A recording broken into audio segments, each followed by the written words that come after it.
నిన్న మనం ఒక అంశాన్ని ప్రారంభించాం. దాన్ని ముగిద్దాం ఈరోజు చెప్పుకుని. పాపపుణ్యాల ఫలితం ఇప్పుడు జీవిత కాలంలోనా అనంతకాలమా, లేక పాపపుణ్యాల ఫలితం జీవిత కాలమా అనంతకాలమా? దేవుని పిల్లారా, మానవుల వలన పాప పుణ్య కార్యములు అనేవి జరుగుతూ ఉంటాయి. మనకు తెలుసు. పుణ్యము అనగా సుకృతము అని, పాపము అనగా దుష్కృతము అని నిన్న మనం నేర్చుకున్నాం.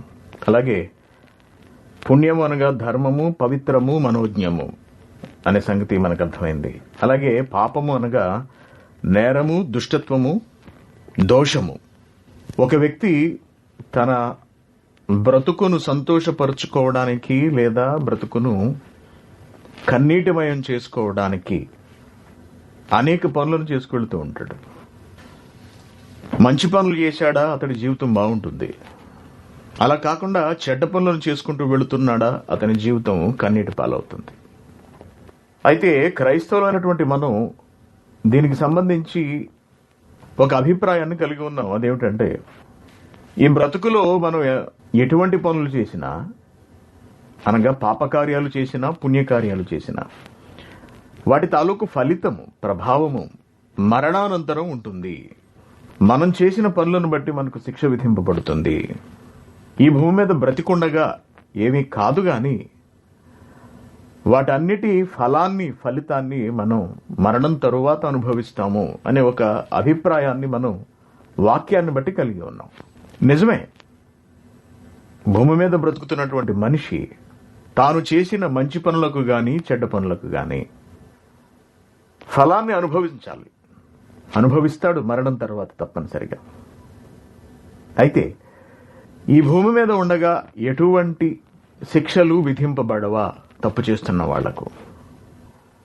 వాళ్ళు ఎలా జీవించినా దేవుడి పట్టించుకోడా. ఎందుకంటే ఆయుష్కాలం ఇచ్చేశాడు కాబట్టి వాళ్ళు తప్పనిసరిగా ఇవ్వబడిన ఆయుష్కాలం ప్రకారం బ్రతకాలి. కాబట్టి ఇహ వాళ్ళు ఎలా జీవించినా పర్వాలేదా అని మనం ఆలోచిస్తే, బైబిల్లో ఉన్న కొన్ని వచనాలను బట్టి ఆ వాదన సబబే అని అనిపిస్తుంటుంది. అనగా భూమి మీద ఏం కాదు, మరణించిన తరువాతే బాధలు ఎదుర్కోవాలి అని. అయితే మానవులు చేస్తున్న పనులను దేవుడు చాలా సునిశ్చితంగా పరిశీలిస్తున్నాడు అని నిన్న మనం చూశాం. ఎవరైనా ఒక వ్యక్తి నేరానికి పాల్పడినప్పుడు చూస్తూ తట్టుకోవడం చాలా కష్టం అండి. మానవులమైన మనకు ఒక వ్యక్తి చేస్తున్న తప్పును చూస్తూ భరించడం చాలా చాలా కష్టం అనిపిస్తుంది. కంట్రోల్ చేసుకోవడం కష్టం. ఉదాహరణకు, రోడ్డు మీద ఎవరిని ఎదురు కొట్టుకుంటున్నారు అనుకోండి, గబగబా దారంతో వెళుతున్నవాడు వెళ్ళి విడదీసే ప్రయత్నం చేస్తాడు. లేకపోతే నడి రోడ్డు మీద ఒక వ్యక్తి మరొకడిని కత్తితో పొడవడానికి పరుగు పెడుతున్నాడు అనుకోండి, చూసిన వాళ్ళు నిలువరించడానికి ప్రయత్నపడతారు, ఆఫ్ చేయడానికి ట్రై చేస్తారు. ఎందుకంటే చూస్తుండగా, కళ్ళ ముందు జరుగుతుండగా దానిని కంట్రోల్ చేసుకోవడం చాలా కష్టం. అనగా కొట్టుకున్నారులే, చంపుకున్నారులే అని వదిలేయడానికి మనసు అంతగా ఒప్పదు. ఎవరికైనా సరే ఏదో ఒక రకంగా తప్పించాలనే ప్రయత్నిస్తాడు.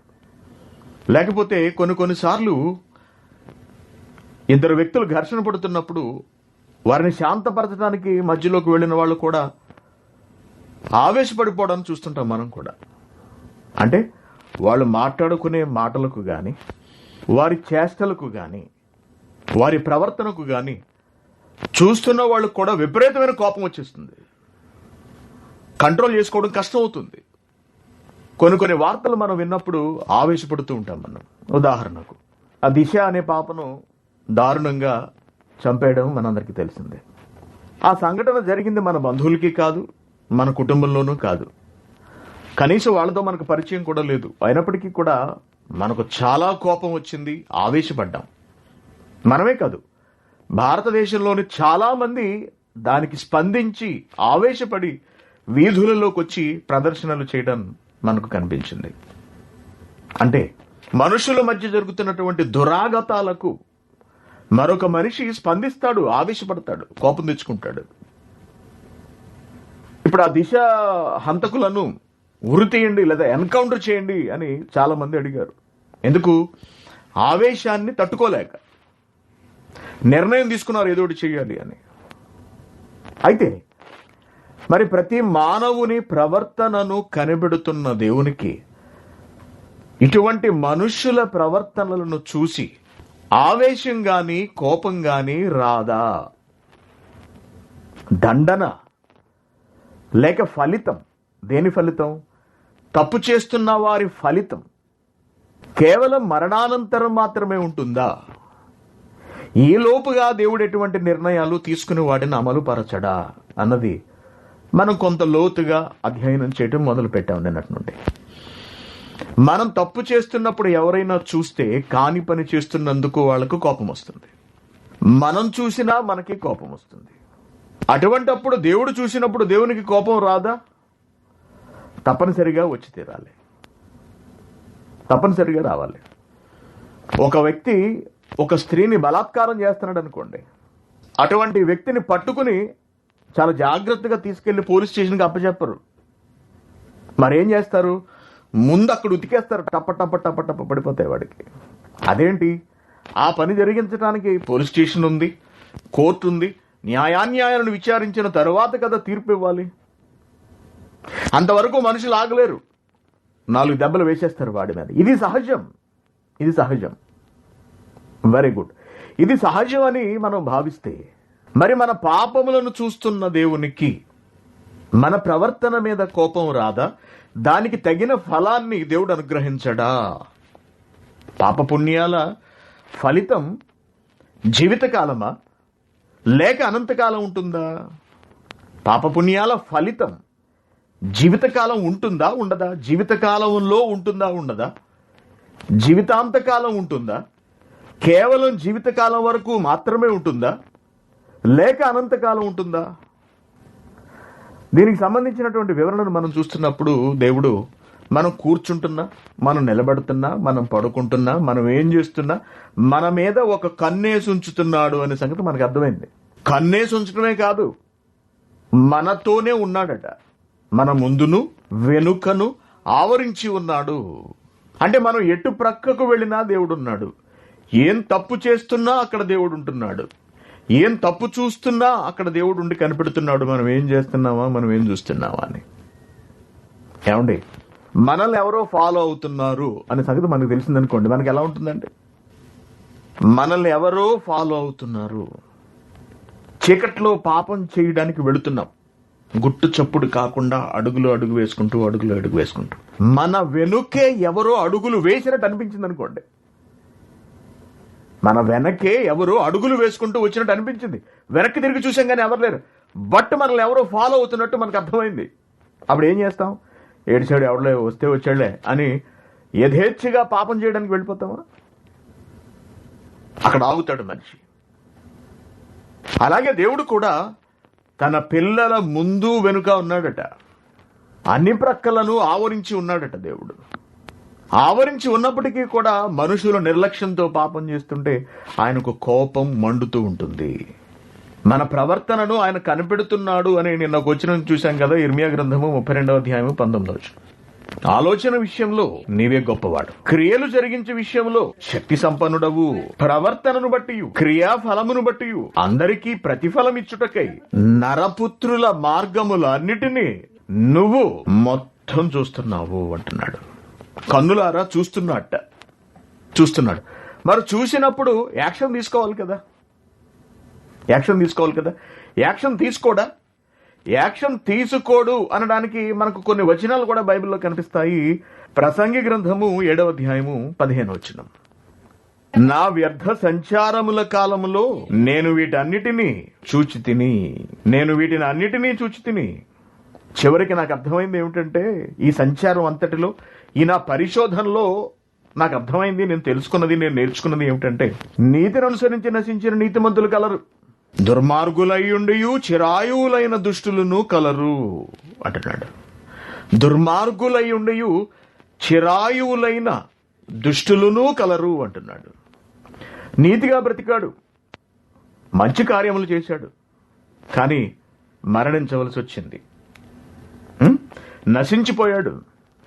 అదే దుష్టుడున్నాడు, ఎల్లప్పుడూ దుష్ట కార్యములు. అయితే చిరాయువై హ్యాపీగా జీవిస్తున్నాడు.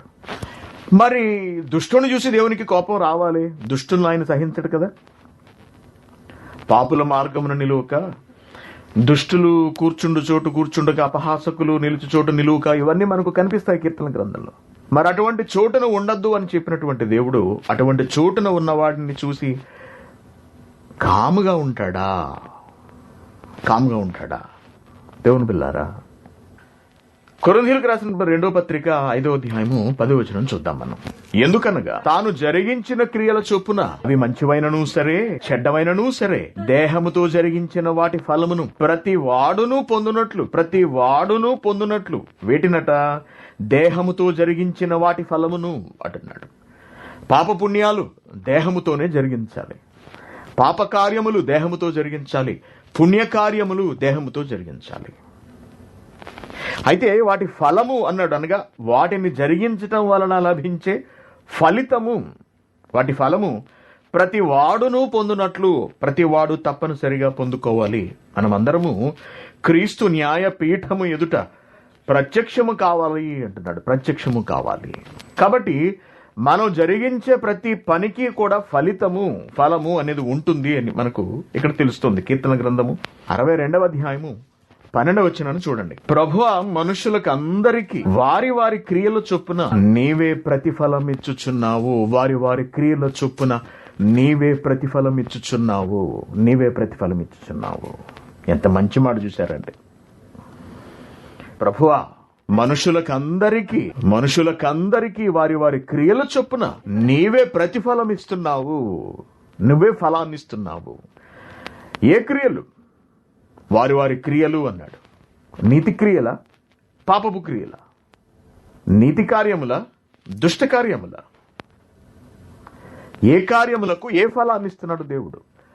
ఇరు కార్యములకు సమానమైన ఫలాన్ని ఇస్తున్నాడా? ఎక్కడిస్తున్నాడు?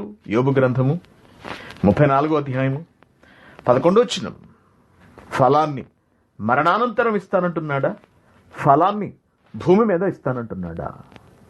నరుల క్రియలకు తగినట్టుగా ఫలము ఆయన వారికి ఇచ్చును అంటున్నాడు. నరుల క్రియలకు తగినట్టుగా రిజల్ట్, ఫలితాన్ని, దాని తాలూకు ఫ్రూట్. ఒక మంచి చేసిన దాని వలన ఒక ఫలం ఉంటుంది. ఒక చెడు చేసిన దాని వలన కూడా ఒక ఫలం, ఒక రిజల్ట్ అనేది ఉంటుంది. ఈ రిజల్ట్ తాలూకు ఫలితం ఏదైతే ఉన్నదో దానిని తగినట్టుగా అందజేస్తాను నేను అని చెబుతున్నాడు. సామెతల గ్రంథము 11వ అధ్యాయం చూడండి, 31వ వచనం. నీతిమంతులు భూమి మీద ప్రతిఫలము పొందుదురు అన్నాడు. Very good. ఇక్కడ చాలా జాగ్రత్తగా గమనించండి.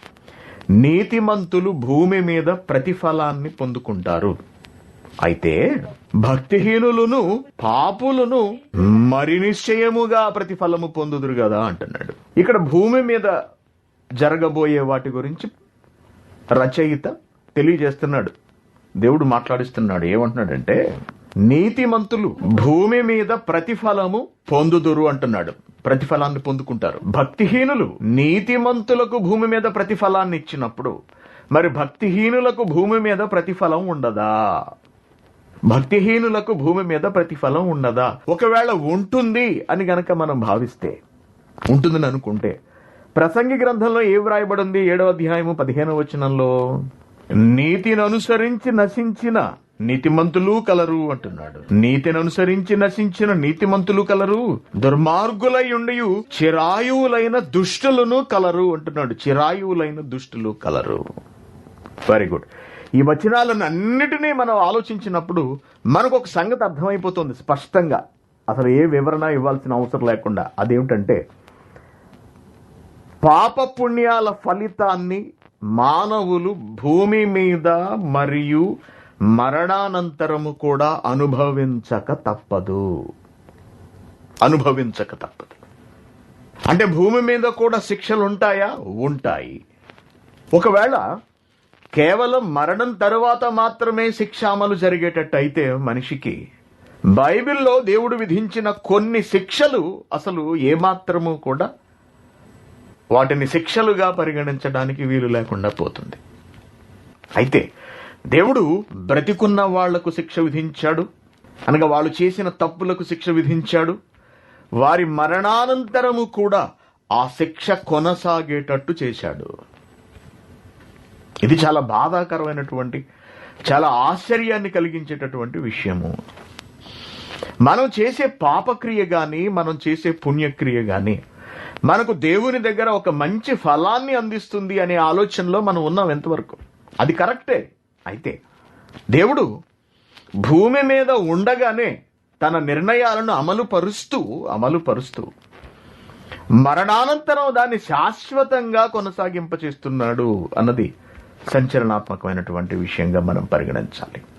దేవుని పిల్లారా, ఆదాము అవ్వల దగ్గరకు మనం వెళ్ళేటప్పటికీ వాళ్ళిద్దరూ తప్పు చేశారు. తప్పు చేసినందుకు దేవుడు, నీవు మరణం అవుతావు, నేను తినవద్దన్న పండు తింటే కనుక నువ్వు మరణిస్తావు అని తెలియజేశాడు. అయితే ఈ మరణం వెంటనే సంభవించలేదు. దేవుడు వారికి విధించిన శిక్ష ఏదైతే ఉన్నదో, శిక్ష ఏమిటి? పాపము చేయడం వలన కలిగే ఫలము శిక్షగా అదేమిటంటే మరణము అనేది ఏదైతే ఉన్నదో అది వారికి ఇమ్మీడియట్గా ప్రారంభం కాలేదు. అయితే దేవుడు ఏం చేశాడంటే వాళ్ళు చేసిన తప్పుకి శారీరకంగా శిక్షను విధించాడు. మొట్టమొదట దానిని ఆయన శాపరూపకంగా ఇచ్చాడు. ఒకవేళ మరణం తర్వాతే శిక్షలు అనేవి పూర్తిగా అమలు చేయబడతాయి అని మనం అనుకుంటే, ఇక్కడ ఆదాము అవ్వలకు శిక్షను అమలు పరచవలసిన అవసరత రాకూడదు అసలు దేవునికి. చూడండి, ఆదికాండం 3వ అధ్యాయాన్ని మనం చూసినప్పుడు 15వ వచనం, మరియు నీకును స్త్రీకిని నీ సంతానమునకును ఆమె సంతానమునకును వైరము కలుగ చేసేదను, అది నేను తల మీద కొడుతుంది, నీవు దానిని మడిమ మీద కొట్టుదు అని చెప్పాను. ఆయన స్త్రీతో నీ ప్రయాసమును నీ గర్భ వేదనను నేను మరింత పెంచబోతున్నాను, మిక్కిలి. ప్రస్తుతానికి కొంచెంగా ఉన్నదేమో, ఏదో ఒక జ్వరం వచ్చినట్టు, లేకపోతే ఒక దెబ్బ తగిలినట్టు, లేకపోతే ఏదన్నా ఒక పదునైన ఆయుధంతో లేకపోతే వస్తువుతో చెయ్యి ఏదో తెగినట్టుగానో, శరీరం చీరుకున్నట్టుగా, ఒకవేళ చాలా తక్కువ నొప్పితో బిడ్డలను ప్రసవించగలిగేదేమో స్త్రీ. అయితే ఇక్కడ దేవుడు అంటున్న మాట ఏమిటంటే మిక్కిలి అన్నాడు. అంటే ఉన్నదాన్నే మిక్కిలి స్థాయికి దేవుడు తీసుకువెళ్ళాడు. అంటే ఎప్పుడో పడవలసినటువంటి శిక్షను దేవుడు వారి బ్రతుకు కాలంలోనే విధించినట్టుగా మనకి ఇక్కడ అర్థమవుతోంది. విధిస్తాడు అని ఇక్కడ తెలుస్తోంది కదా.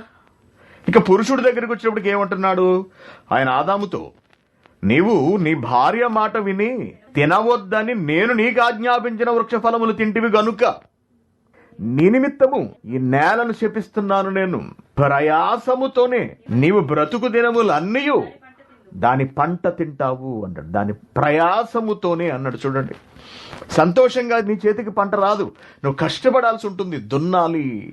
దున్నినా కూడా పంట చేతికి రాదు నీకు. ఈ రోజున భారతదేశంలోని ముఖ్యంగా ఆంధ్రప్రదేశ్ను మనం చూసినప్పుడు బంగాళాఖాతాన్ని మనం సరిహద్దుగా కలిగి ఉన్నాం కదండి. బంగాళాఖాతము అనగా ఒక అగాధము, అది ఖాతము అనగా నిత్యము అల్లకల్లోలమైనటువంటి వాతావరణాన్ని కలిగి ఉండేది. ఎక్కువ అల్పపీడన ద్రోణులు, తుఫానులు సంభవిస్తూ ఉంటాయి బంగాళాఖాతంలో. దాని ప్రభావం ఆంధ్రప్రదేశ్ మీద చాలా ఎక్కువగా, మరి ముఖ్యంగా కోస్తా జిల్లాల మీద చాలా దారుణంగా పడుతుందండి. ఎప్పుడైనా సరే సరిగ్గా ఇహ పంట చేతికొచ్చేస్తోంది అనిపించుకుని వాతావరణం మారిపోవడం, తుఫాన్లు వచ్చేసేయటం, లేక వరదలు వచ్చేసేయటం, మొత్తం పంటంతా నాశనం అయిపోవడాన్ని మనం గమనిస్తూ ఉంటాం. ఎంత కష్టపడినా నోటి వరకు ముద్ద రావట్లేదు, నష్టపోతున్నాం. కేవలం మనమే కాదు, ప్రపంచ దేశాలలోని అనేక ప్రాంతాలకు చెందినటువంటి ప్రజలు తాము పడిన కష్టానికి తగిన ఫలితం వచ్చేంత వరకు కూడా నమ్మకం పెట్టుకోలేని పరిస్థితి. ఎందుకు ఈ రోజున మనిషికి దుస్థితి కలిగింది? ఏమండి, సంపాదించుకుంటున్నాడు కానీ తినలేకపోతున్నాడు, తింటున్నాడు కానీ అరిగించుకుంటున్నాడు కానీ మానసిక ఆనందంతో బ్రతకలేకపోతున్నాడు. ఇదంతా దేని వలన సంభవిస్తోంది? మనిషికి ప్రయాసపడుతున్నాడు, కష్టపడుతున్నాడు, రాత్రి మగళ్ళు కాయకష్టం చేస్తున్నాడు కానీ, లేక మెదడుకు పదును పెట్టి ఉద్యోగం చేయగలుగుతున్నాడు కానీ తగిన సంతోషాన్ని పొందలేకపోతున్నాడు. కారణం ఏంటంటే మానవులు చేస్తున్నటువంటి తప్పులకు దేవుడు విధిస్తున్నటువంటి శిక్షలు, పాపములకు ఫలితాలు ఇవన్నీ కూడా. అలాగే కయ్యను మనం చూసినప్పుడు, కయ్యను హేబెల్ని చంపేశాడు. చంపేసిన తర్వాత అతడు చేసినటువంటి ఆ తప్పిదానికి వాడి మరణం తర్వాత కదా శిక్ష పడాలి. అయితే దేవుడు ఏం చేశాడంటే, బ్రతికుండగానే సమాజం నిన్ను అసహించుకుంటుంది నువ్వు చేసిన పనిని బట్టి. నిన్ను చంపడానికి ఎవరు రాడు. నువ్వు దేశ దిమ్మరివై దేశాలు పట్టిపోయి నీ బ్రతుకంతా మనోవేదనతో గడుపుతావు. నువ్వు చచ్చిపోదాం అనుకున్నా సరే చనిపోని స్థితి నేను నీకు ఇస్తున్నాను, జీవితాంతం నువ్వు ఈ బాధ అనుభవించవలసిందే అని ఆయన కయ్యనుతో పలకడాన్ని మనం చూస్తుంటాం. అంటే అతడు బ్రతికుండగానే శిక్ష వచ్చేసింది. మరణం తర్వాత దేవుడు దాన్ని ఎలా తీసుకువెళతాడు అన్నది మనం వారి వారి క్యారెక్టర్, వారి వారి ప్రవర్తనను బట్టి అంచనా వేయగలగాలి. దేవుని పిల్లారా, ఇక్కడ పాప పుణ్యాల ఫలితము జీవితకాలం ఉంటుందా, లేక జీవితకాలమే ఉంటుందా? జీవితకాలములోనే ఉంటుందా, లేక జీవితకాలపు అనంతకాలము కూడా వీటి తాలూకా ప్రభావాలు, ఫలాలు అనేవి కొనసాగుతాయా? మనం భూమి మీద బ్రతికుండగానే తెలుసుకోవడం అవసరం. ఎందుకంటే మన జీవితం, మన బ్రతుకు, మన ఆలోచనలు, మన చూపులు, మన క్రియలు ఇవన్నీ కూడా పాప భూయిష్టంగా మనం మార్చేసుకున్నాం, మలచేసుకున్నాం. మన ప్రతి కదలికలోనూ పాపం ఉంటుంది. దానిని నియంత్రించుకుందామని ప్రయత్నిస్తూ విజయం సాధించిన వాళ్ళు ఉన్నారు, సాధించలేని వాళ్ళు ఉన్నారు. అయితే పుణ్యకార్యాలు చేసుకుంటూ వెళుతున్నావా, దాని ఫలం ఉంటుంది. పాపకార్యాలు చేసుకుంటూ వెళుతున్నావా, దాని ఫలము కూడా ఉంటుంది. దేవుని పిల్లారా, ఇటువంటి పరిస్థితుల్లో, అంటే ఇటువంటి నిర్ణయానికి దేవుడు వచ్చినప్పుడు మరి ముఖ్యంగా ఆయన పిల్లలైన వారి పట్ల ఆయన చూపిస్తున్నటువంటి ప్రత్యేక శ్రద్ధ వారి పాప పుణ్యముల ఫలాలకు కారణమవుతుంది. ముఖ్యంగా ఆయన బిడ్డలు, నా పిల్లలు అని చెప్పుకున్న వాళ్ళు, వాళ్ళల్లో ఎవరైనా దారి తప్పితే దేవుడు దాన్ని చాలా తీవ్రంగా పరిగణిస్తూ వారు భూమి మీద బ్రతికుండగాను వారికి శిక్ష విధిస్తున్నాడు. మరణానంతరం కూడా వారికి శిక్షలు విధించే పరిస్థితులు తీసుకొస్తున్నాడు. ఇక్కడ ఒక సందర్భాన్ని మనం ఆలోచిద్దాం. ఈ వ్యక్తి దేవుని మాటను వినక దానిని అతిక్రమించి దేవుని వలన శిక్ష తెచ్చుకున్నాడు. అయితే అనూహ్యంగా అతడికి తదనంతర కాలంలో అమలు జరగవలసిన, అనగా మరణానంతర కాలంలో అమలు జరగవలసినటువంటి శిక్షను అతడి ప్రవర్తన ద్వారా దాన్ని రద్దు చేసుకోగలిగాడు. అతడు ఎవరో చూద్దాం మనం.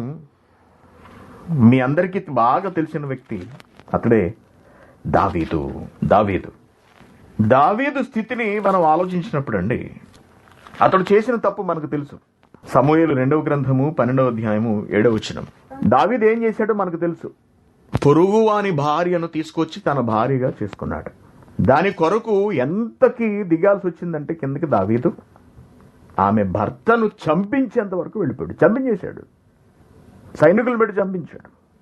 ఆమెను ఇంటికి తెచ్చేసుకున్నాడు, భారీగా చేసుకున్నాడు. ఆమె అందం అందు ఆనందిస్తున్నాడు అతను. అయితే 7వ వచనం, నాతాను దావీదును చూసి, ఇంతటి దుష్కార్యానికి ఏం చెప్పాను నేను, పాపం అనుకోదు, దుష్కృతము అన్నాడు. ఇంతటి దుష్కృతమునకు పాల్పడిన వ్యక్తివి నువ్వే.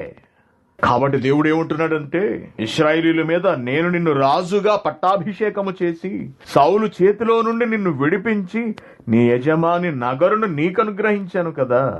నీ యజమానుని స్త్రీలను నీ కౌగిట చేర్చి ఇశ్రాయేలు వారిని, యూదా వారిని నీకప్పచెప్పాను కదా. ఒకవేళ ఇది సరిపోదని నువ్వు అనుకుంటే నేను మరీ ఎక్కువగా నీకు ఇచ్చుండేవాడిని. కానీ నీవు యెహోవా మాటను తృణీకరించి ఆయన దృష్టికి చెడుతనము చేసితివేమి? ఏంటి దావీదు నువ్వు చేసిన పని? హిత్తీయుడగు ఊరియాను కత్తి చేత చంపించి అతని భార్యను నీకు భార్య అగునట్లుగా నీవు పట్టుకొని ఉన్నావు కదా దావీదు. అమ్మోనీయుల చేత అన్యాయముగా నీవు అతన్ని చంపించితివి కదా. నీవు నన్ను లక్ష్యము చేయక హిత్తీయుడగు ఊరియా భార్యను నీకు భార్య యగునట్లు తీసుకొని నందున నీ ఇంటి వారికి సదాకాలము యుద్ధము కలుగును. నా మాట విను, అయిపోలేదు ఇంకా. యెహోవానగు నేను సెలవిచ్చినదేమనగా, నీ ఇంటి వారి మూలముననే నేను నీకు అపాయము పుట్టిస్తాను.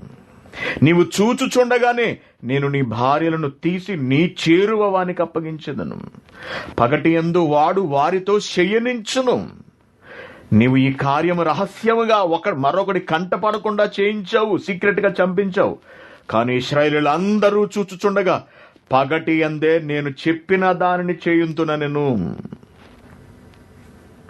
నేను పాపము చేసి తినని దావీదు నాతాను అంటున్నాడు, నీవు చావకుండునట్లు యెహోవా నీ పాపము పరిహరించెను అన్నాడు. చూడండి, నిన్ను చంపేయాలి ఆన్ ద స్పాట్ లో నువ్వు చేసిన పనికి దావీదు.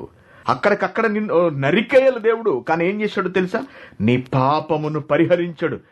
ఎలా పరిహరించాడంటే నీకు ఈ భూమి మీద శిక్షలు విధించడం ద్వారా పరిహరించాడు. అయితే ఇక్కడతో అయిపోలేదు. అయితే ఈ కార్యము వలన యెహోవాను దూషించుటకు ఆయన శత్రువులకు నీవు గొప్ప హేతువు కలుగజేసితివి గనుక నీకు పుట్టిన బిడ్డ నిశ్చయముగా చచ్చునని దావీదుతో చెప్పి తన ఇంటికి వెళ్ళాను. శిక్షలు ముందే చెప్పేశాడండి దావీదుకి. ఇలా జరగబోతోంది, అయినా సరే నిన్ను క్షమించి నిన్ను బ్రతకనిస్తున్నాను నేను దావీదు, లేకపోతే నువ్వు అయిపోతుంది ఇప్పటికీ అన్నాడు. ఓకే, ఇప్పుడు ఏం జరిగిందట? 16వ వచనం చెప్పాడు కదా, ముందుగా చెప్పినట్టుగానే యెహోవా ఊరియా భార్య దావీదునకు కనిన బిడ్డను మొత్తినందున అది జబ్బుపడెను, బహు జబ్బుపడెను, మామూలు కాదు. దావీదు ఉపవాసం ఉండి లోపలికి పోయి రాత్రి అంతయు నేలను బడి ఉండి బిడ్డ కొరకు దేవుని బతిమాలగా ఇంటిలో ఎన్నికైన వారు లేచి అతనిని నేల నుండి లేవనెత్తుటకు వచ్చిరి గాని అతడు సమ్మతింపక వారితో కూడా భోజనము చేయక ఉండెను. 7వ దినమున బిడ్డ చావగా, బిడ్డ ప్రాణముతో ఉండగా మేము అతనితో మాటలాడినప్పుడు అతడు మా మాటలు వెనకై ఉండను. ఇప్పుడు బిడ్డ చనిపోయినని మనం అతనితో చెప్పిన ఎడల తనకు తాను ఏమైనా హాని చేసుకొనునేమో అనుకుని దావీదు సేవకులు బిడ్డ చనిపోయిననే సంగతి అతనితో వెరచిరి అనగా చెప్పడానికి తటపటాయిస్తున్నారు వాళ్ళు. అయితే దావీదు తన సేవకులు గుసగుసలాడుట చూచి బిడ్డ చనిపోయిన సంగతి గ్రహించి బిడ్డ చనిపోయినా అని తన సేవకులను అడుగగా వారు చనిపోయాడనిది. అప్పుడు దావీదు నేల నుండి లేచి స్నానము చేసి తైలము పూసుకుని వేరే వస్త్రాలు ధరించి యెహోవా మందిరంలో ప్రవేశించి మ్రొక్కి తన ఇంటికి తిరిగి వచ్చి భోజనము తెమ్మనగా వారు వడ్డించిరి. ఇక్కడ ఆలోచించండి, దావీదు జరిగించినటువంటి పాపకార్యము ఎంత కోపానికి కారణమైందంటేనండి, దావీదు చేసిన పనికి అతను ఆన్ ద స్పాట్ లో చంపేసి నరకానికి తోసేయాలి నరకానికి. కానీ దేవుడు ఆ పని చేయకుండా అతడు చేసినటువంటి ఆ దుష్కార్యానికి శిక్ష విధించి మరణానంతరం అతడు నిత్య నరకానికి వెళ్లకుండా తప్పించగలిగాడు. అదేంటండి మరి, దావీదు తప్పు చేశాడు కదా, అతను ఎలా తప్పించాడు దేవుడు అని మనం అనుకోవచ్చు. దేవుని పిల్లారా, ఇక్కడ మనం గమనించవలసినటువంటి విషయం ఏంటంటే, దావీదు కేవలము ఈ బత్షెబా విషయంలోనూ ఆమె భర్త విషయంలోనూ తప్ప ఇతర అన్ని విషయాలను కూడా చాలా జాగ్రత్తగా బ్రతికిన వాడు, ఆయన ఉద్దేశాలన్నీ కూడా నెరవేర్చినవాడు. ఆ విషయంలో బలహీనపడ్డాడు కానీ దేవుని వలన శిక్షను పొందుకున్నాడు. అది భూలోకంలో అనుభవించాడు. ఏమంటే కన్న బిడ్డ చచ్చిపోయాడు అంటే పైగా మాటలు దేవుడు ముందే చెప్పేశాడండి. ప్రవక్త ద్వారా పలికించాడు. డాక్టర్ చెప్పినట్టుగా ముందుగా, డాక్టర్ మీ అబ్బాయికి క్యాన్సర్ అండి, అది ఎప్పుడైనా ప్రాణం పోవచ్చు, ఎప్పుడైనా ప్రాణం పోవచ్చు అని చెప్పినప్పుడు మనకి ఎలా ఉంటుందండి? అసలు ఇంకా ప్రతి క్షణము మనం టెన్షన్తో ముందు మనం చచ్చిపోతుంటాం, పిల్లోడి సంగతి ఎలా ఉన్నా కానీ. ఒక రోజున తీరా ఆడికి సీరియస్ అయ్యేటప్పటికి ఇంక అసలు మనకు ప్రాణం పోయినంత పని అవుతుంది. తీరా అతడి మరణంతో మనం తీవ్రమైనటువంటి దుఃఖంలోకి వెళ్ళిపోతాం, నెమ్మదిగా దుఃఖం నుంచి బయటకు వస్తాం.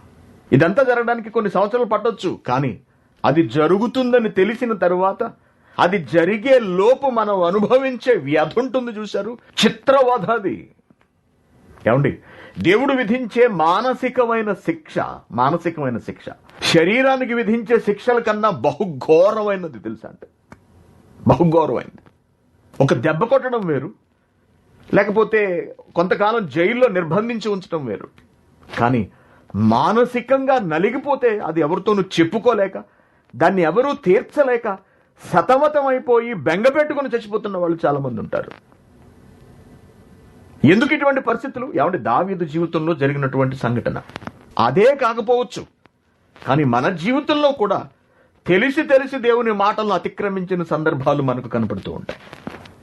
తప్పు చేస్తున్నామని తెలుసుండి కూడా మనం తప్పు వైపుకు వెళ్ళిపోతూ తత్ఫలితంగా అనుభవించేటటువంటి తీవ్ర మానసిక ఒత్తిడి, వేదన, చచ్చిపోతే బాగుండనిపిస్తుంటుంది దాన్ని ఒక్కొక్కసారి భరించలేక.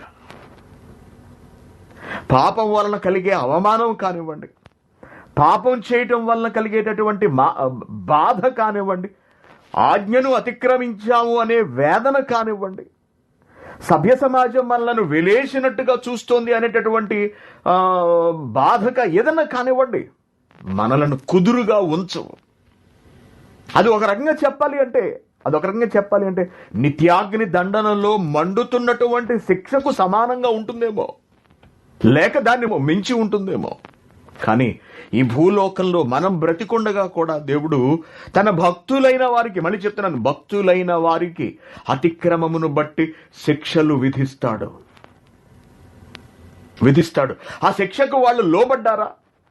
ఆ తప్పులను వారు పునరావృతం చేయకుండా వాళ్ళు జాగ్రత్త పడ్డారా? వారి మరణానంతరం విధించవలసిన శిక్షలను దేవుడు మాఫీ చేసే అవకాశం ఉంటుంది. ఇది వారి పశ్చాత్తాపం మీద ఆధారపడి ఉంటుంది, వారి తరువాతి నడవడిక మీద ఆధారపడి ఉంటుంది. దావీదు ఘోర అకృత్యానికి, దుష్కృత్యానికి ఒడిగట్టాడు, పాపం చేసేటట్లు ప్రేరేపించాడు. ఎవరిని? వాళ్ళ సైనికుల్ని. ఆజ్ఞించాడు, కొట్టి చంపండి అన్నాడు.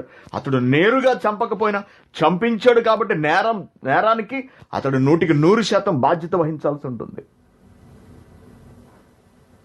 దేవుని పిల్లలారా, అయితే అతడు ఈ పని జరిగించిన తరువాత పడినటువంటి పశ్చాత్తాపము, తన బిడ్డ చనిపోయిన తరువాత అతడు అనుభవించినటువంటి మనోవేదన, అనుక్షణము దేవుని పాదాల చెంత పడి అతడు వేడుకున్నటువంటి విధానము, కన్నీటితో దేవుడికి సమర్పించినటువంటి ప్రార్థనలు, యాచనలు అతడికి పడవలసిన మరణానంతర శిక్షను తప్పించాయంట.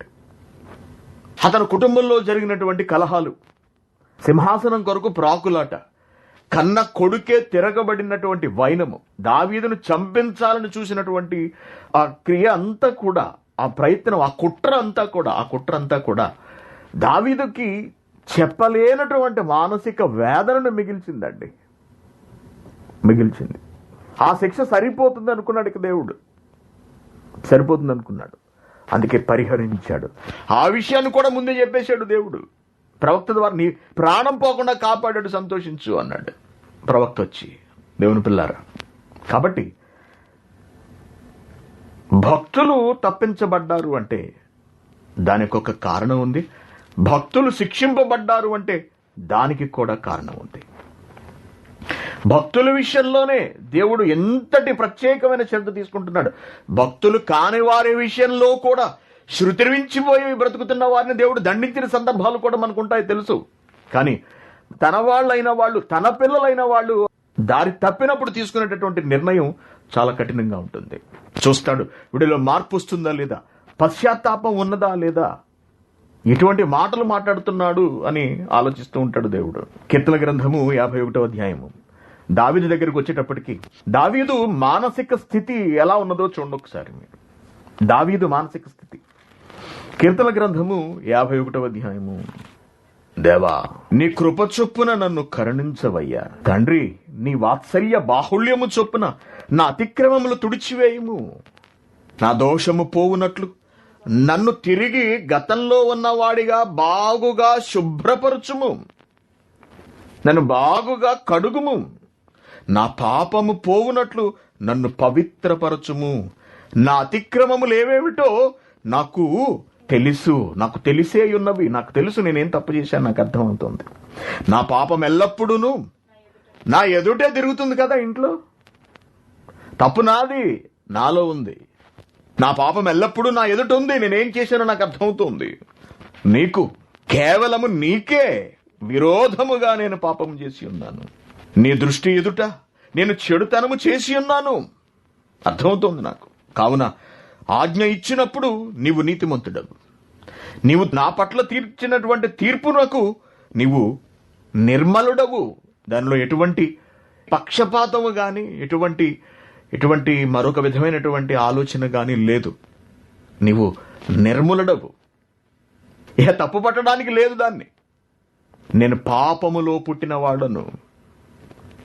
నీ పాపములోనే నా తల్లి నన్ను గర్భమున ధరించెను. ఇది తెలుసు కదా. ఇది చూసి చాలా మంది కన్ఫ్యూజ్ అయ్యి నేను పాపముతోనే పుట్టానని దావీదు అంటున్నాడు అని అనుకుంటారు. కాదండి, నేను పాపములో పుట్టినవాడను, పాపముతో పుట్టినవాడను కాదు. నా తల్లి పాపములోనే నన్ను గర్భమున ధరించెను.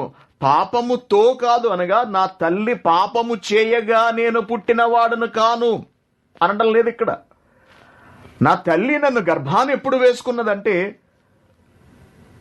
పాపమంతా లోకములో ఉన్నప్పుడు. అంతే కదండి. మనం ఒక సుదీర్ఘమైనటువంటి పాఠాన్ని చూసాం. పాపం ఎక్కడున్నదని మనకు అర్థమైంది. పాపము లోకంలో ఉంది. నేను పాపములో పుట్టినవాడను అంటే పాపమున్న లోకంలో పుట్టాను. పాపముండగానే లోకములో నా తల్లి నన్ను గర్భాన ధరించింది.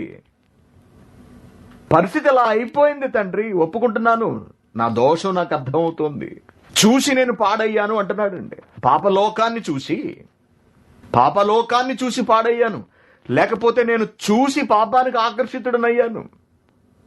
నీవు అంతరంగములో సత్యము కోరుచున్నావు.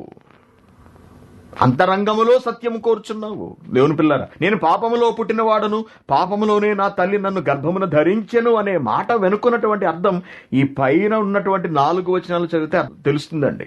ఈ 4 వచనాలు చదవక కేవలం ఈ 5వ వచనాన్ని ఒక్కదాన్నే చూపించి నేను పాపములో పుట్టానని దావీదే అంటున్నాడు, నా తల్లి పాపంతోనే నన్ను కన్నది అని దావీదు అంటున్నాడు అని వచనాన్ని వక్రీకరించేసి ఇక్కడ రచయిత భావాన్ని తప్పుపట్టేశారు.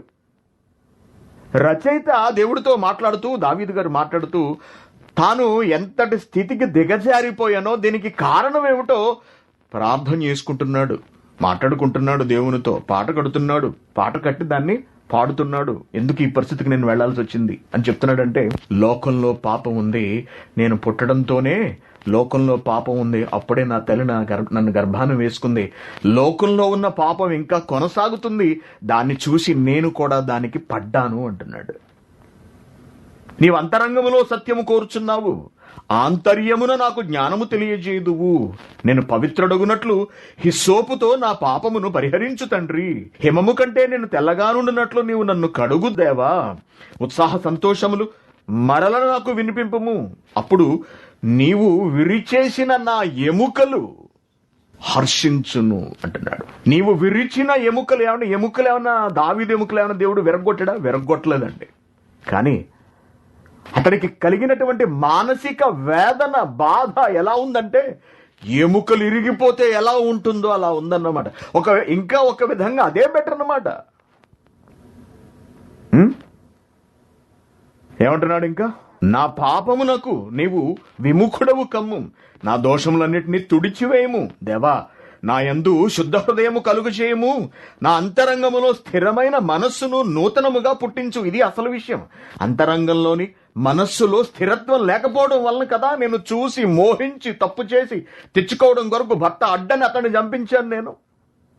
కాబట్టి నా అంతరంగములో శుద్ధ హృదయము కలుగు చేయము, స్థిరమైన మనస్సును నూతనముగా పుట్టించు. నీ సన్నిధిలో నుండి దయతో నన్ను త్రోసివేయకుము. నీ పరిశుద్ధాత్మను నా యొద్ద నుండి తీసివేయకుము. నీ రక్షణానందము నాకు మరలా పుట్టించుము. సమ్మతి గల మనస్సు కలుగు చేసి నన్ను దృఢపరుచు. అప్పుడు అతిక్రమము చేయు వారికి నీ త్రోవలను బోధించెదను. పాపులు నీ తట్టు తిరుగుదురు. దేవా, నా రక్షణకర్తయగు దేవా, రక్తాపరాధము నుండి నన్ను విడిపించుము. అప్పుడు నా నాలుక నీ నీతిని గూర్చి ఉత్సాహగానము చేయును. ప్రభువా, నా నోరు నీ స్తుతిని ప్రచురపరుచున్నట్లు నా పెదవులను తెరుచుము. నీవు బలిని కోరువాడు కావు. కోరిన ఎడల నేను అర్పించుదును. దహన బలి నీకు ఇష్టమైనది కాదు. విరిగిన మనస్సే దేవునికి ఇష్టమైన బలులు. దేవా, విరిగి నలిగిన ఈ హృదయమును నీవు అలక్ష్యము చేయవు. నీ కటాక్షము చొప్పున సీయోనుకు మేలు చేయము. యెరూషలేము యొక్క గోడలను తిరిగి కట్టించు. ఎలా ప్రార్థన చేస్తున్నాడు చూడండి. 55వ అధ్యాయం 1వ వచనం. దేవా, చెవియొగ్గి నా ప్రార్థన ఆలకించు. నా విన్నపమునకు విముఖుడవై ఉండకువు. నా మనవి ఆలకించి నాకు ఉత్తరమిమ్ము. శత్రువుల శబ్దములను బట్టి, దుష్టుల బలాత్కారములను బట్టి నేను చింతాక్రాంతుడనై విశ్రాంతి లేక మూలుగుచున్నాను. వారు నా మీద దోషము మోపుచున్నారు. ఆగ్రహము గలవారి నన్ను హింసించుచున్నారు. నా గుండె నాలో వేదన పడుచున్నది. మరణ భయము నాలో పుట్టుచున్నది. దిగులును వణుకును నాకు కలుగుచున్నవి. మహాభయము నన్ను ముంచివేశను. ఆహా, గుబ్బవలే నాకు రెక్కలున్న ఎడల నేను ఎగిరిపోయి నెమ్మదిగా నుందునే. త్వరపడి దూరముగా పారిపోయి పెనుగాలిని సుడిగాలిని తప్పించుకుని అరణ్యములో నివసించి ఉందినే అనుకుంటుని. దావీదు మనోవేదన మీకు అర్థమవుతుందా అండి? శిక్ష బ్రతికొండగా దేవుడు విధించినటువంటి శిక్ష. దేవుని పిల్లలారా, అంటే పాప పుణ్యాల ఫలితం జీవితకాలమా?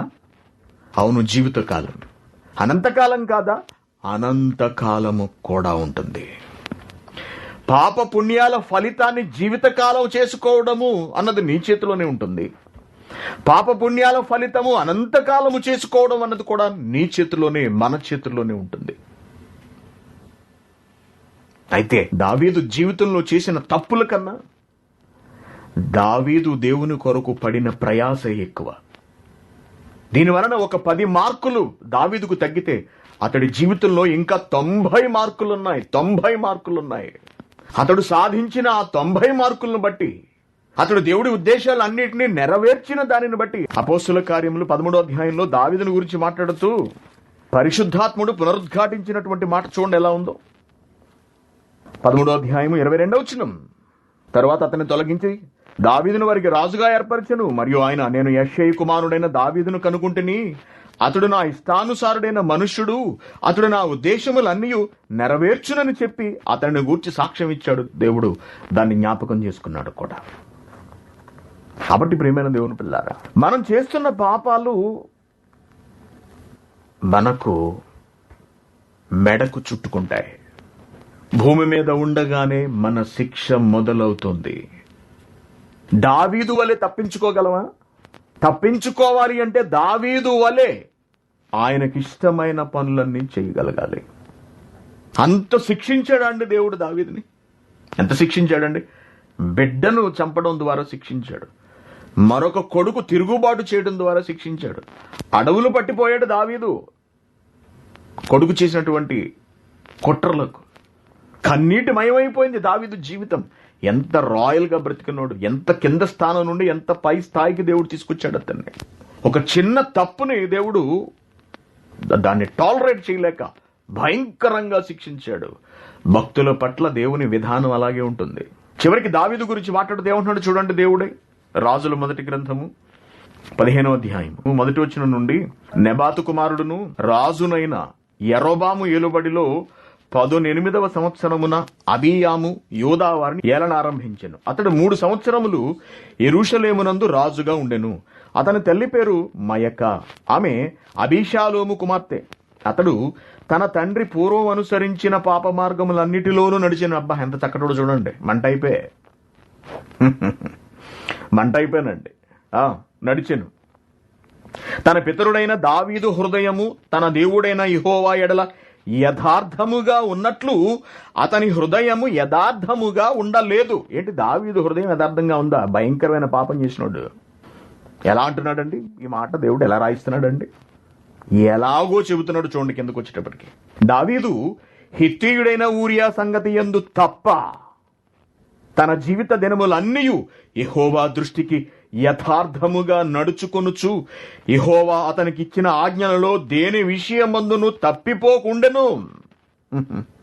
ఏమి సాక్ష్యం ఇచ్చాడండి దేవుడు! ఎంత అద్భుతమైన విషయాన్ని దేవుడు చెప్పాడండి.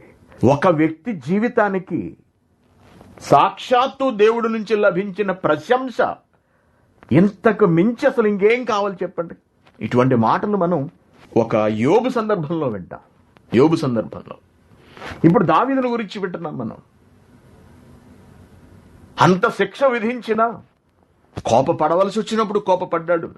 తన బిడ్డను మహిమ పరచవలసి వచ్చినప్పుడు, ఘనపరచవలసిన సమయం వచ్చినప్పుడు ఘనపరిచాడు. పాపానికి శిక్ష విధించాడు. అతడు చేసిన పుణ్య కార్యములకు ఫలమునిస్తున్నాడు. చూశారా అండి? రెండూ కూడా జీవిత కాలంలోనే మొదలైపోయాయి. పాపానికి ఫలితం దావీదు బ్రతికుండగానే అనుభవించేశాడు. అయితే అతడు చేసిన మిగిలిన పనులు దానిని అనగా అతడి పాప ఫలితాన్ని మరణానంతర కాలం వరకు వెళ్ళనివ్వకుండా ఆప్చేసేసాయి మిగిలినవన్నీ కూడా. మరి మన పరిస్థితి ఏమిటి? మన బ్రతుకులో పాపం లేదా? దావీదు వంటి పాపం లేకపోవచ్చు, కానీ మిగిలిన పాపాలు ఏం లేవా? మరి మిగిలిన పాపములకు దేవుడు శిక్షలు విధిస్తున్నాడు లేక విధిస్తాడు? శిక్షలు విధిస్తున్నాడు లేక విధిస్తాడు. అయితే వాటిని మరణానంతర శిక్షలుగా కూడా కొనసాగించకుండా ఉండటానికి మన బ్రతుకు కాలంలో దేవుని కొరకు దావీదు వలె మనం యథార్థముగా ప్రవర్తించగలుగుతున్నామా? బ్రతకగలుగుచున్నామా? ఆలోచించండి. పాపపుణ్యాల ఫలితం జీవితకాలమా అనంతకాలమా? జీవితకాలంతో నిలుపు చేసుకోగలమా? అనంతకాలపు శిక్షగా మార్చేసుకుంటున్నావా? మన చేతిలోనే ఉంది. దావీదు బ్రతుకుకు సంబంధించినటువంటి దేవుడు తీసుకునే నిర్ణయాన్ని ఎవరి చేతిలో పెట్టుకున్నారో తెలుసా అండి? దావీదు చేతిలోనే దావీదు పెట్టుకున్నాడు. తెలుసా? అయితే నిర్ణయం ఎవరి చేతిలో ఉంది? నిర్ణయం దేవుడి చేతిలో ఉంది. ఆ నిర్ణయం అంతా మళ్ళీ ఎవరి చేతిలో ఉంది? దావీదు చేతిలో ఉంది. కారణం ఏమిటి? ఒక విషయంలో తప్పు చేశాడేమో, ఒకసారి తప్పు చేశాడేమో, ప్రతిసారి తప్పు చేస్తూ వెళ్ళలేదు, ప్రతి విషయంలోనూ తప్పులు చేసుకుంటూ వెళ్ళలేదు. తన బ్రతుకులో తప్పు జరిగించిన ఒకదానికే దాన్ని పరిమితం చేసేశాడు. అది జీవితం అంటే. మనం ఇవాళ ఒక పాపం చేస్తాం, రేపు మళ్ళీ మామూలే. చేసిన పాపానికి పశ్చాత్తాపడటము, కన్నీరు పెట్టుకోవడము, హృదయాన్ని దేవుని దగ్గర కుమ్మరించటము, తిరిగి ఆ పాపం జోలికి వెళ్లకుండా ఉండడము వంటివి మన బ్రతుకులో ఉండవు. మనం ఒక పాపం చేసి నెమ్మదిగా ఆ పాపమునకు అలా అలా అలా అలవాటు పడి అమ్ముడిపోతాం దానికి. పాపం నుండి బయటకు రావటానికి ఇష్టపడము. కనీసం క్షమించమని దేవుణ్ణి వేడుకోము. మీకు ఒక పాఠం కూడా చెప్పాను నేను. మానవులు తప్పులు చేసుకెళ్ళిపోతుంటూ కనీసం దేవుణ్ణి క్షమించమని అడగరు. నీ ఇంటి నుండి నువ్వు ప్రార్థన చేసుకోవడం మాత్రమే కాకుండా దేవుడు ఏర్పరిచిన చోటుకు వెళ్ళి అక్కడ వినమ్రులమై తల వంచి మనల్ని మనం దేవుని ముందు వంచుకొని ప్రార్థించి క్షమించమని వేడుకుందామనే ఆలోచన ఉంటుందని చాలా మందికి. సంఘం అంటే చాలా లోకువ, చాలా తేలిక. దేవుని మాటలంటే హేళన, వాక్యాన్ని వినిపించడం అంటే హేళన, వాక్యం వినడం అంటే హేళన. తేలికైపోయింది, మాకు తెలిసిపోయింది అంతా అనుకుంటున్నారు చాలా మంది ఈ మధ్య. మేము ప్రసంగాలు చేసేయగలం, మేము ప్రసంగాలు చెయ్యాలి, ఎంతకాలం అని మేము ప్రసంగాలు చేయకుండా ఎలా కూర్చుని ఉంటాం అనుకుంటున్నారు చాలా మంది. మాకు అవకాశాలు రావా? మేము చెప్పలేమా ఇక మా జీవితంలో? చెప్పకపోతే వాడిని తోసేసి అవసరమైతే మేమే నిలబడి మేమే ప్రసంగాలు చెబుతాం. ఇక్కడ నుండి ప్రసంగాల మీద మోజు. ప్రసంగములు ఆత్మరక్షణ కొరక, ఆత్మ రక్షించడానికి మనమే ప్రసంగం చెప్పాల్సిన అవసరం ఉందా? దాని కొరకు అడ్డదారులు తొక్కవలసిన అవసరం ఉందా? లోకువా, విన్నవించుకోము దేవునికి, విధేయులు కావు దేవునికి, మనల్ని మనం ఉంచుకోము మనం దేవుని ముందు. దావీదు ఉంచుకున్నాడు, తనను తాను లోబరుచుకున్నాడు దేవునికి. మనసు విప్పాడండి, కన్నీళ్ళండి. డైరెక్ట్గా తన పాపాలు ఎలా చెప్పుకుంటున్నాడు చూశారండి, తన తప్పులు బహిరంగంగా ఎలా ఒప్పుకుంటున్నాడు చూశారండి. కీర్తన రూపంలో దేవుడు ఒప్పుకున్నాడు. మనం దేవుడు ముందు ఒప్పుకుంటా కూడా మనకు నామోషియే. ఎలాగూ మనం తక్కువ వాళ్ళం, మనం చిన్నవాళ్ళమని ఎవరి ముందు మనం ఒప్పుకోం. అంతే కదండి. ఏ మనిషి తను తాను తక్కువ చేసి మాట్లాడడానికి ఇష్టపడ్డ, అసలు తనను తాను తక్కువగా చూపించుకోవడానికి ఇష్టపడ్డ అసలు ఏ మనిషి కూడా నాకేంటి అనుకుంటుంటాడు, విర్రవీగిపోతుంటాడు మనిషి. మనుషుల ముందు తక్కువ చేసుకోడు, దేవుడి ముందు కూడా తను తాను తక్కువ చేసుకుని ఆలోచించుకోడు, మాట్లాడుకోడు, లోబరుచుకోడు దేవునికి. ఎందుకు క్షమించాలి దేవుడు? అందుకే కొనసాగుతూ ఉంటాయి పాపాలు అనంతకాలానికి. జీవితకాల శిక్షతో నిలిచిపోవలసిన పాపములు అనంతకాలము శిక్షలోనికి వెళ్ళిపోతుంటాయి. మనుషులు చేసుకుంటున్నారు అలా. రాజుల్లో ఎంతో మంది దేవుని ఆజ్ఞలను మీరి పరిపాలించడాన్ని, ధర్మశాస్త్రములకు లోబడక అవిధేయులై దేవుణ్ణి ధిక్కరించి పరిపాలించడాన్ని, బ్రతకడాన్ని మనం చూస్తాం. పాత నిబంధన కాలంలో దేవుడు వాళ్ళకు భయంకరమైన శిక్షలు విధించాడు, వారి రాజ్యాలను తీసేశాడు. అటువంటి వారు ఎక్కడికి వెళతారో కూడా మనకు తెలుసు. దేవుని ఇష్టానుసారంగా బ్రతకని వాడు, దేవుని ఉద్దేశంలో నెరవేర్చని వాడు, అనేకులు దారి తప్పిపోవడానికి కారకుడైన వాడిని దేవుడు ఎక్కడికి పంపిస్తాడో మనం చాలా తేలిగ్గా ఊహించవచ్చు. కాబట్టి ప్రియమైన దేవుని పిల్లారా, పాపపుణ్యాల ఫలితం జీవితకాలమా అనంతకాలమా? ఇది మన బ్రతుకునకు చాలా దగ్గరగా ఉన్నటువంటి అంశం అండి, చాలా దగ్గరగా ఉంది ఇది. దావీదు జీవితము మన జీవితం ఒక్కటే, పాపాలలో తేడాలు ఉన్నాయంతే. కానీ దావీదు ఆ విషయంలో తప్ప మిగిలిన విషయాలు అన్నిటిలోనూ 100కి 90 మార్కులు తెచ్చుకున్నాడు. మనం చేసే పాపాలకు తోడు ఇంకా అనేక కొత్త రోజుకో కొత్త పాపం. అదొక మాట ద్వారా ఉండొచ్చు, అదొక చూపు ద్వారా ఉండొచ్చు, అదొక చేత ద్వారా ఉండొచ్చు. ఒక కొత్త పాపాలు. ఒక్క ఈ విషయంలో తప్ప మిగిలిన విషయాలన్నింటిలో నువ్వు బాగానే ఉన్నావురా అని దేవుడి వల్ల మనం ఏమైనా కితాబు పొందగలమా అండి? దావీదుకి ఇచ్చినట్టు మనకి ఏమైనా దేవుడు సర్టిఫికేట్ ఇవ్వగలడా? కాంటాక్ట్ సర్టిఫికేట్ లేదు, ఇవ్వలేడు. ఎందుకంటే మన పాపాలు కొనసాగిస్తున్నాము. దేవుని పిల్లలారా, ఆలోచించండి. ఈ బ్రతుకును మనం ఎక్కడికి తీసుకెళ్తున్నామో అర్థం కాదండి ఒక్కొక్కసారి. మన ప్రవర్తన వలన, మన మాటల వలన, మన చేతల వలన మన జీవితాన్ని మనమే చేతులా కన్నీటిమయం చేసుకుంటున్నాం. దుష్కృతము అన్న చూసారా? దుష్కృతము అనగా స్వీయ తప్పిదము. నీ అంతటా నువ్వు తప్పు చేయటం వల్ల చేటు కొని తెచ్చుకోవడం, అదే దుష్కృతము. దానికి బైబిల్ ఇచ్చినటువంటి నిర్వచనం పాపము అన్నాడు. పాపము దేవుడు చెప్పినటువంటి లోతైన అర్థం, అసలు సిసలైనటువంటి అర్థం, ఆజ్ఞను అతిక్రమించడం పాపము అన్నాడు. కాబట్టి దేవునికి మీరు అనుకూలంగా బ్రతకాలి అని దేవుడు ఆశపడుతున్నాడు. అలా బ్రతకడానికి మీరు ప్రయత్నించాలి, బ్రతకాలి. బ్రతుకులలో పాపములు దొర్లుతున్నాయా? దేవుని దగ్గర క్షమాపణ అడిగి వాటిని విడిచిపెట్టి వాటిని పునరావృతం చేయకుండా జీవితాంతం కొనసాగించగలగాలి. అప్పుడు ఒకవేళ మనం ఈ లోకంలో పాపములు చేసినట్లయితే వాటికి తగిన శిక్షను కొద్దిపాటి లేక పెద్ద పెద్ద బాధలతోనే మనం భరించి నిత్యత్వంలోనికి వెళ్ళి అక్కడ బాధారహితమైనటువంటి స్థితిని అనుభవించగలం. కానీ ఇక్కడ మనం పాపాన్ని విడిచిపెట్టకుండా వాటిని కొనసాగిస్తున్నట్టయితే మాత్రం ఇక్కడ శిక్షలు తప్పవు. దావీదుకు కాబట్టి మానసికమైన శిక్ష వేశాడండి. మనకైతే శారీరకంగా వేసేస్తాడు దేవుడు. 2 కాళ్ళు 2 చేతులు తీసాడు అనుకోండి, లేదా ఒక కాలు తీసేసాడు, ఒక కన్ను తీసేశాడు, ఏది పడితే చూసేస్తున్నాం. కన్ను కంట్రోల్ లేదు, కన్ను మీద నియంత్రణ లేదు, నీకెందుకు రా కళ్ళు అనుకున్నాడు. 2 కళ్ళు పీకేసాడు అంతే. ఏదో ఒక సందర్భాన్ని చూసుకుని యాక్సిడెంట్లు 2 కళ్ళు పోయాయి, అయిపోయింది, ఫినిష్. ఇక్కడ 2 కాళ్ళతో అసలు భూమి మీద ఆగట్లేదు. వెళ్ళవలసిన చోటికి వెళ్లకుండా వెళ్ళకూడని ప్రతి చోటికి వీడు వెళ్ళిపోతున్నాడు. కాళ్లతో మోకాళ్లను బలపరుచుకుని, ఏమంటే దేవుని పనికి వాటిని ఉపయోగించకుండా కేవలం వాడు తిని సుఖపడటానికి, వాడి కుటుంబాన్ని సుఖపెట్టడానికి మాత్రమే వాడుతున్నాడు కాళ్లను మోకాళ్లను. దేవుడు కోపం వచ్చిందనుకోండి, 2 కాళ్ళు తీసేస్తాడు, అంతే.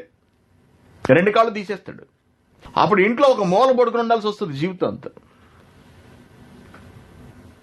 అర్థమవుతుంది కదండి శిక్ష. అయినా సరే చెక్క కాళ్ళు ఏ కాళ్ళు పెట్టుకుని పాపం చేయడానికి వెళ్ళిపోతున్నావు అనుకో, అప్పుడు కూడా దేవునికి నీ జీవితాన్ని ఇవ్వక వెళ్ళిపోతున్నావు అనుకో, అప్పుడు మొత్తం శాల్తీయే లేచిపోతుంది. అప్పుడు ఏం చేస్తాడు? ఇక్కడ శిక్షించడం మాత్రమే కాకుండా దాన్ని కొనసాగిస్తాడు మరణం తర్వాత కూడా. ఎంత దారుణంగా ఉందో చూడండి. కాబట్టి ప్రియమైన దేవుని పిల్లారా, చాలా లోతైన సందర్భాలు, లోతైన ఆలోచనలు, విశ్లేషణలు మన జీవితానికి అనుబంధంగా ఉండేవి, దగ్గరగా ఉండేవి మనకు కనిపిస్తున్నాయి. మన బ్రతుకు చాలా స్పష్టంగా ఈ వచనాల ద్వారా బయటపడిపోతుందండి. ఎవరికంటా పడకుండా దావీదు జరిగించిన నేరం దేవుని దృష్టికి మరుగు కాకుండా ఎలా బయటకు వచ్చేసిందో, ఏమండి, అలాగే మనం జరిగిస్తున్నటువంటి రహస్య పాపాలు మానవుల కంటికి కనపడకపోయినా వెనక ముందు ఆవరించి ఉన్నటువంటి దేవుని దృష్టికి తేటతెల్లమైపోతున్నాయి. మనం చేసిన తప్పులు, మనం చేసిన పాపాలు దేవుని దృష్టికి, దేవుని సముఖమునకు వెళుతున్నాయట. ఒక భయంకరమైన మాట ఉంటుంది చూడండి. తిమోతికి రాసిన మొదటి పత్రిక 5వ అధ్యాయము 24వ వచనం. కొందరి పాపములు తేటగా బయలుపడి న్యాయమైన తీర్పునకు ముందుగా నడుచుచున్నవి. ముందే వెళ్ళిపోతున్నాయి. ఏమిటంటే ఇవి? కొందరి పాపములు తేటగా బయటపడిపోయి న్యాయమైన తీర్పునకు ముందుగా నడుచుచున్నవి. Very good. మరికొందరి పాపములు వారి వెంట వెళ్ళాయి.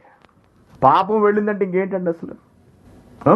పాపము వెళ్ళింది అంటే పాపము కంప్లైంట్ గా వెళ్ళిపోతుంది అనమాట. వీడి చావుతో పాటు పాపం కూడా వెళ్ళింది. వదలట్లేదు వాడిని పాపం. వాడు వదలలేకపోతున్నాడు. అంత పెనవేసుకుపోయింది ఆత్మతో ఆ పాపం. అటువలే మంచి కార్యములు కూడా తేటగా బయలుపడుచున్నవి, బయలుపడనివి ఎట్టి పరిస్థితుల్లోనూ ఎవరికి తెలియదని అనుకోవడానికి వీల్లేదు. దాచబడ నేరవవి. మన మాటలు ఎవరికి వినబడవని మనం అనుకుంటున్నాం. ఎవరు వినడం లేదని అనుకుంటున్నాం. కానీ ఎవరు వినాలో వాళ్ళు వింటున్నారు. మనం చేస్తున్న పాపం ఎవరి కంట పడలేదని పొంగిపోతుంటాం. మనం హ్యాపీగా వెళ్ళి పాపం చేసి 3 గంట వెలుగును అమ్మయ్యా అనుకుంటా. అమ్మయ్యా, ఎవడు చూడలేదు. ఎందుకు చూడలేదు? బయలు పడనివి దాచబడ నేరవు. ఎట్టి పరిస్థితుల్లోనూ దాచబడ నేరవు దేవుని సముఖమందు. అది మంచిదా? అది దేవుడు దాన్ని దాచడు. అది చెడ్డదా? దానిని దేవుడు దాచడు. ఆలోచించండి. పాపపుణ్యాల ఫలితం జీవితకాలమా, అనంతకాలమా? ఇంకా కొన్ని సందర్భాలు ఉన్నాయి, ఇంకా మంచి విషయాలు ఉన్నాయి. రేపు ఆలోచిద్దాం. కాబట్టి ఇవాళ మీకు ఒక విషయం అర్థమైంది. అదేమిటంటే దేవుడు ప్రతిదాన్ని కనిపెడుతున్నాడు. దేవుడు శిక్షలు విధిస్తున్నాడు. అది భూమి మీద కూడా అమలు అయిపోవటం మొదలవుతుంది. మరణానంతరం కూడా అది కొనసాగుతుంది.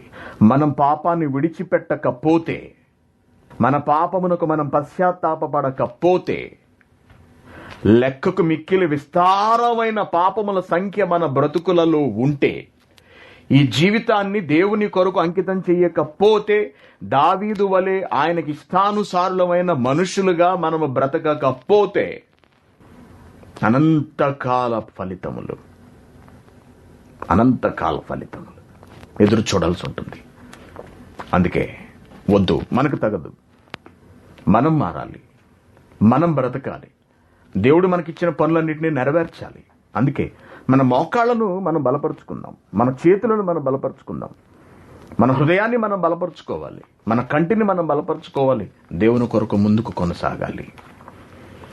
మన పాపముల సంఖ్య కన్నా మనం దేవుని కొరకు బ్రతుకుతున్న దినముల సంఖ్య ఎక్కువ కావాలి.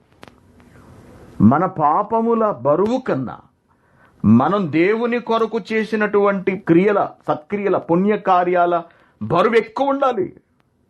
అది పెద్ద శిఖరం అంత ఉండాలి. ఏది? దేవుని కొరకు మనం చేసినటువంటి పనుల రూపము మహాపర్వతము, మహాశిఖరం అంతా ఉండాలి. అంత ఉంటే నువ్వు చేసిన చిన్న చిన్న పాపములకు దేవుడు పరిహారాన్ని ప్రసాదిస్తాడు. అవి 90% లేక 99% ఉండాలి. ఏవి? దేవుని కొరకు చేసిన పనులు. ఏం చేస్తున్నారు? దేవుని కొరకు చేస్తున్న పనులు ఏమిటి? వాక్యం వినడానికే నానా తిట్లు తిట్టాల్సి వస్తుంది.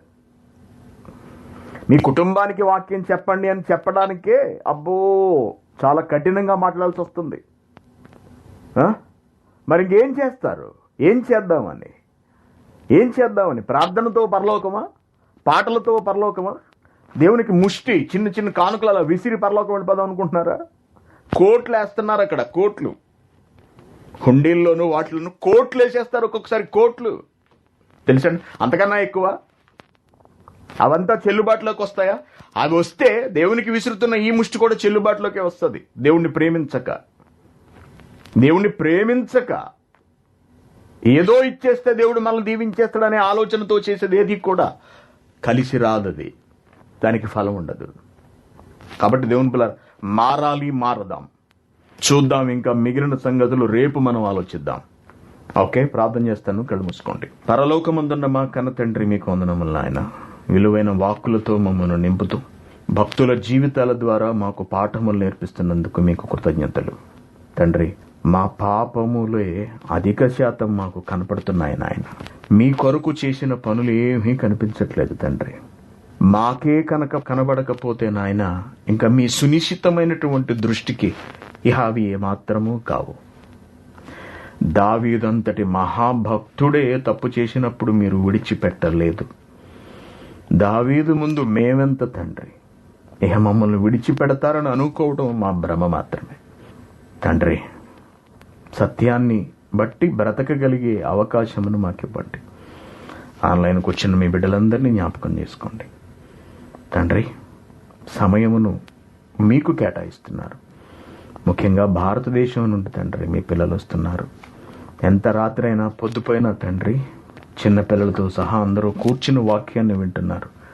మీ బిడ్డలందరి గురించి ప్రార్థిస్తున్నాము. మీ బిడ్డలను చల్లగా చూడండి. వారి కుటుంబాలను జ్ఞాపకం చేసుకోండి. చంటి బిడ్డలను జ్ఞాపకం చేసుకోండి నాయన. మీ పిల్లలు ఎంతో ముద్దుగా మీ మాటలను ఎంత అందంగా చెబుతున్నారు తండ్రి. దేవా, వీటన్నిటినీ వింటూ మీ బిడ్డలు మీ మాటలను కంటతా పడుతున్నందుకు మీరు మురిసిపోతున్నారు అని మేము భావిస్తున్నాం. మీ బిడ్డలందరినీ చల్లగా చూడండి. వారి భవిష్యత్తులను మీ చేతులకు తీసుకోండి నాయన. వాక్యాన్ని వింటున్న ప్రతి పసికందు, ఆన్లైన్లో ఉన్న ప్రతి బిడ్డ రాబోయే కాలానికి నాయకుడు కావాలి. బాల్య దశ నుండి మీ మనసును అర్థం చేసుకోగలగాలి.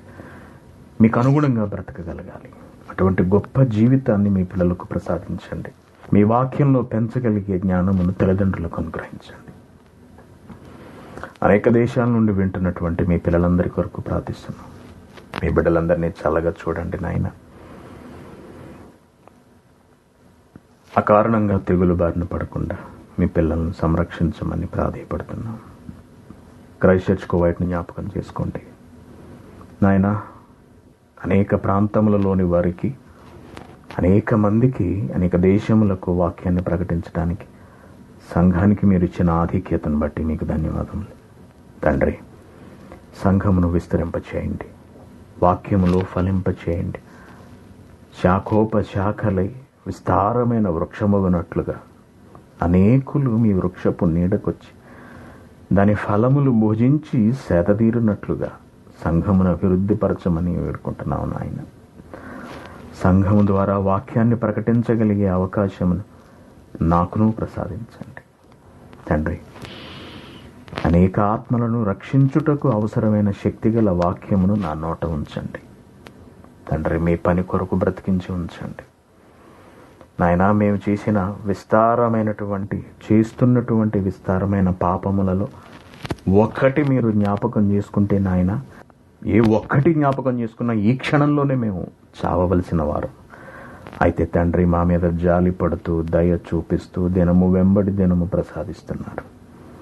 దానికై మీకు కృతజ్ఞతలు చెల్లిస్తున్నాము నాయన. వృద్ధులమయ్యేంత వరకు మీ కొరకు బ్రతికి మీరు మాకు అప్పగించిన పనులన్నిటినీ పూర్తి చేసి నిర్దోషులము, పరిశుద్ధులము, యథార్థవంతులమై మీ సన్నిధికి చేరుకొనగలిగే అవకాశమును ప్రసాదించండి. సంఘంలో ఉన్న మీ బిడ్డలందరినీ జ్ఞాపకం చేసుకోండి తండ్రి. వారి కుటుంబంలో జ్ఞాపకం చేసుకోండి. సంఘంలోని చిన్న బిడ్డల గురించి ప్రార్థిస్తున్నాం, వారిని జ్ఞాపకం చేసుకోండి. మీ పిల్లలను చల్లగా చూడండి నాయన. జరగబోయే ప్రతి పనిని మీ చేతులకు అప్పగిస్తున్నాం తండ్రి. మేము శక్తిమంతులము కాదు కానీ నాయన, మమ్మల్ని శక్తివంతులుగా చేయండి తండ్రి. మా ద్వారా మీ పనులు జరిగించమని ప్రాధేయపడుతున్నాం. మాకు అవకాశం ఇమ్మని మిమ్మల్ని వేడుకుంటున్నాము. మీ పని నిమిత్తం మీ బిడ్డలు చేస్తున్నటువంటి త్యాగాలకు తగిన విలువను ప్రసాదించమని మిమ్మల్ని వేడుకుంటున్నాం. అనేకులకు వాక్యాన్ని అందించగలిగే భాగ్యమును ప్రసాదించమని ప్రాధేయపడుతున్నాం. దీని కొరకు సహకరిస్తున్న మీ బిడ్డలందరినీ జ్ఞాపకం చేసుకోండి. సంఘాన్ని ప్రేమించి క్రమముగా తమ కష్టార్జితాన్ని అందిస్తున్న మీ బిడ్డలందరినీ నాయన మీరు చల్లగా చూడండి. వారి కుటుంబంలో జ్ఞాపకం చేసుకోండి. అలాగే ప్రార్థించమని అడిగిన ప్రతి ఒక్కరి గురించి ప్రార్థిస్తున్నాము నాయన తండ్రి. వారి ఆరోగ్యములను, వారి అవసరములను మీ ముందు పెడుతున్నాము తండ్రి. మీ చిత్తం అయితే మీ బిడ్డలకు సహాయం చేయమని కోరుతున్నాము తండ్రి. మా బ్రతుకులో రేపు కూడా ఇవ్వండి నాయన. ఇలా అనేక సంవత్సరములు ఇమ్మని, మీ కొరకు ప్రాణభిక్షను పెట్టమని,